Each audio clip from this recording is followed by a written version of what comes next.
And I know when we first were going down this thread of, uncovering this topic, we talked a lot about sexual assault. And, even when I think about the microaggressions that occur, in our society, I could speak to that as a queer, BIPOC, woman, right?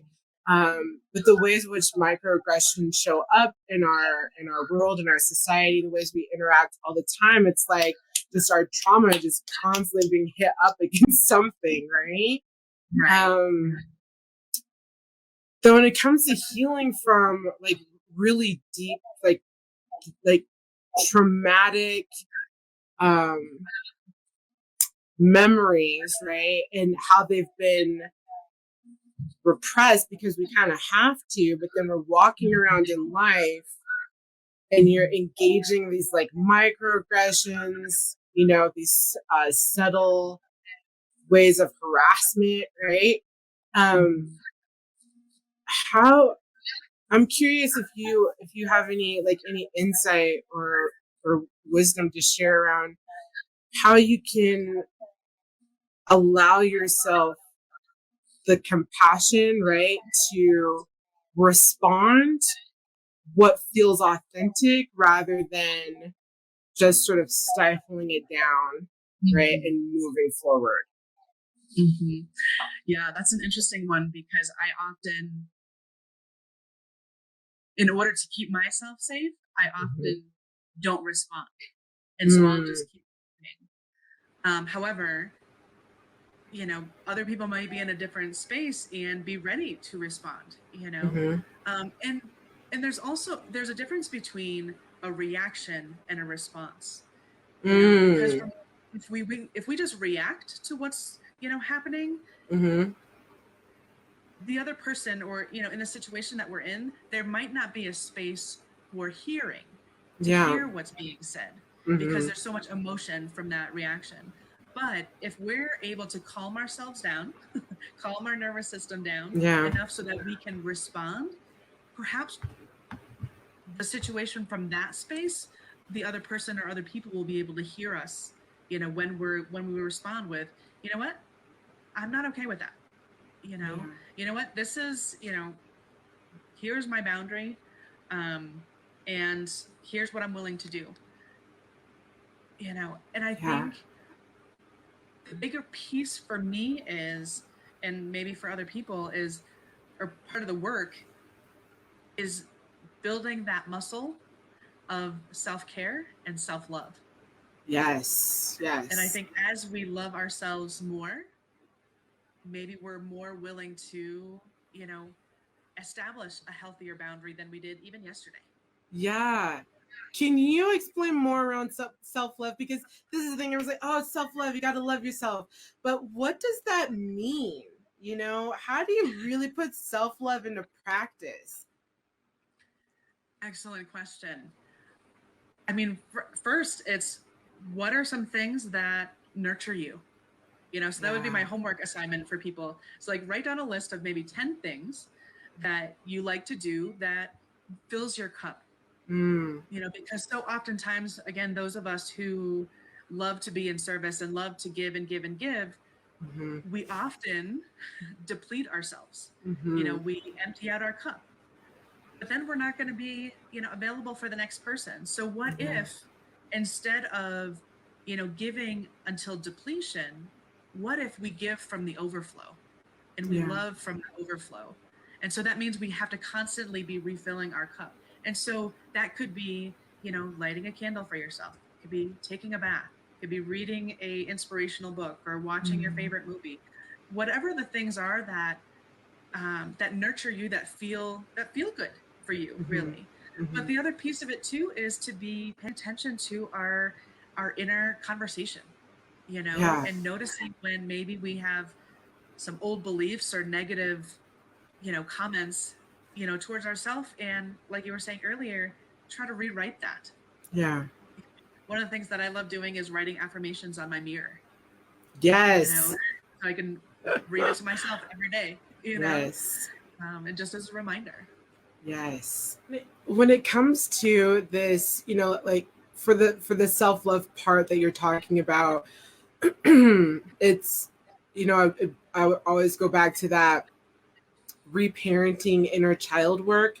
And I'm curious because this is something I've been exploring, because I've been hearing these two terms interchange, ego and the inner child, and like putting them in the same lane, but I don't think they're the same.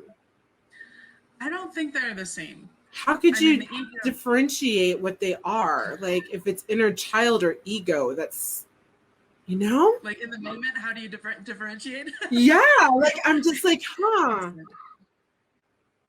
What is that? I mean, first it's about sitting with it and asking yourself that question. Yeah. But I think ego is, it is that self-identity, piece. It's that core, essence of who we are. And okay, mind you, our goal is not to get rid of the ego.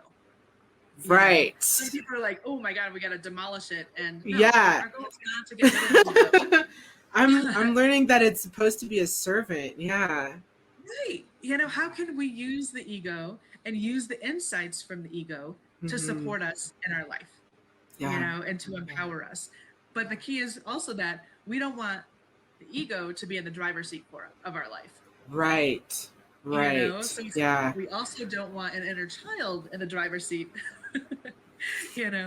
So one thing that you can do in the moment is, if you have a response, you can say, all right, how old is this, this response right now? Yeah. And that first number that comes to mind, is it that's what it is. And it's more than likely it's an inner child, okay. who's trying to get your attention. Okay. Interesting. I guess it would be more in truth, probably, like expressing itself more as truth, whereas the ego, I think, is more like it's because it's operating out of that fear place. It's often like tearing you down rather than coming from that clarity. Yeah, I had a friend who had shared her perspective, and I'm like, I think that's probably more what it feels like. But it's really interesting to explore the ways that those things come up, and like what's coming from ego, what's coming from like the part of me that's true, that needs that nourishment, or needs to be connected with. When we were discussing this topic, one of the things we spoke about was around suicide, and how, so often, especially when we're alone, and maybe it's because it's not a topic or a subject that we really talk openly about. It's like the thing that nobody wants to talk about. That you feel like, oh my, like it's this big thing, and it feels overwhelming, and it also, there's a lot of shame around it. But I really loved what you were saying about, it's really common, it's really typical. And I'd love for you to speak a little bit more on this piece around suicide and when we find ourselves in that darkness, because, I recently found myself there, and I really had to pull deep, right, to come through that.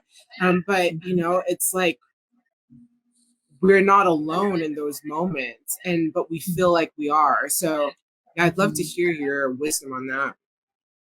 Yeah, I mean, I think both of the topics you bring up, both suicide as well as sexual assault, sexual abuse, are, those taboo topics that nobody wants to talk about. Right. And yet, I think that they're so important to talk about, right, because it happens so often. And again, we're not alone, and the more we talk about it and the more we're willing to share about it, hopefully the stigma will go away, or, reduce in some way, and then more people will be willing to share. But as far as suicide, oh my goodness, I've had personal experience with suicide on many levels, for myself, being suicidal first at the age of 12. And I've had, family members who've been suicidal. I've had people around me who've died by suicide. And that darkness that you mentioned, I mean, it's real. And I feel like unless somebody has experienced that darkness, they Yeah. don't fully understand, you know? And I think that often brings in some of the stigma as far as, people, will add shame to the mix. Mhm. And I mean, there are people who they change a death certificate in order to, take off the any connection to suicide.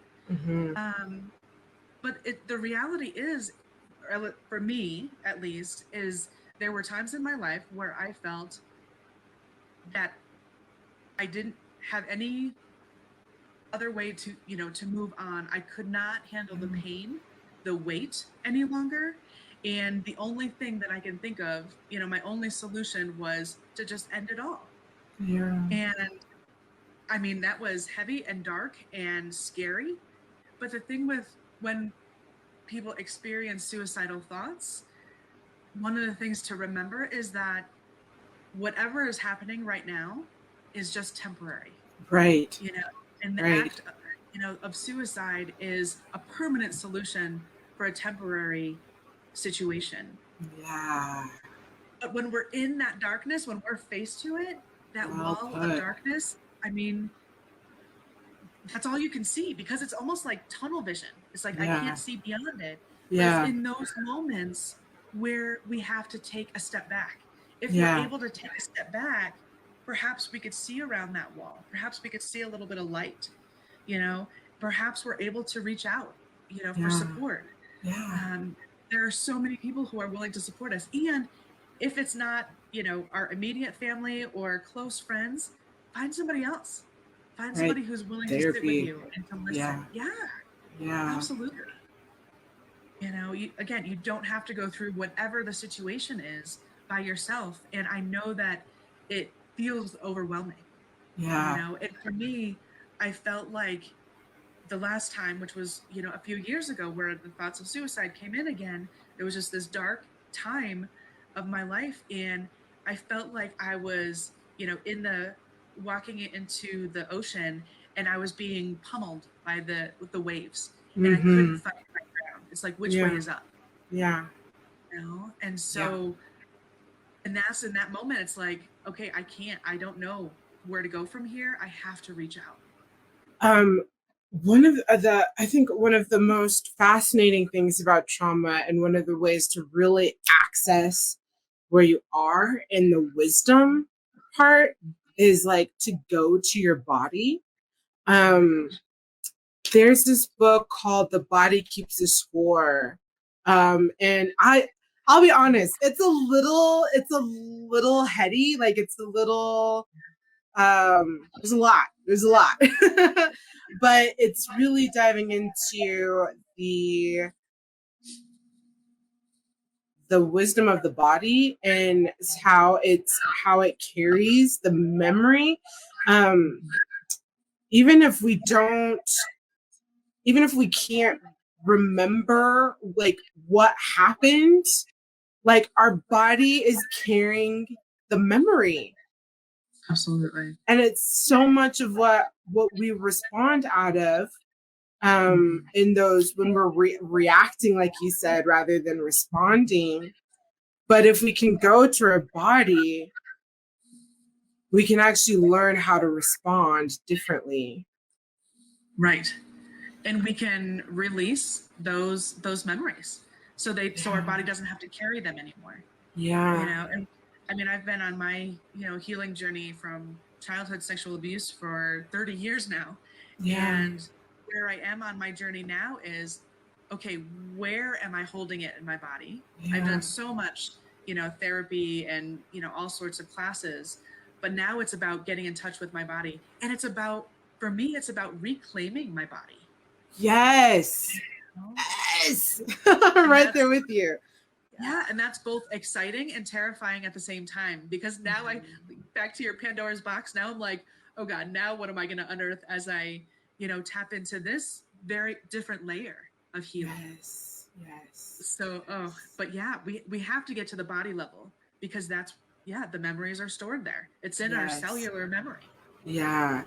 I'm finding healing when it comes to like really exploring healing, it's to look at all these different modalities. Like talk therapy is one way, which is really great, but it doesn't quite get you to access like what's happening somatically. So doing things that have to do with energy work and things that have to do with like actually working and connecting with your body through a physical nature, like in the program that I'm in is very yoga based. And I did not realize, I mean, people talk about all the time, like yoga has changed my life. But it's like, it literally has that transformative effect because you're accessing your body in ways that maybe you had been repressing or suppressing or not engaging with it. So you can release those emotions with an awareness around it. And it's been really fascinating to watch and understand the importance of somatic work with the body, and how healing is like, it has several different lenses and lanes that we should be exploring, rather than this one way.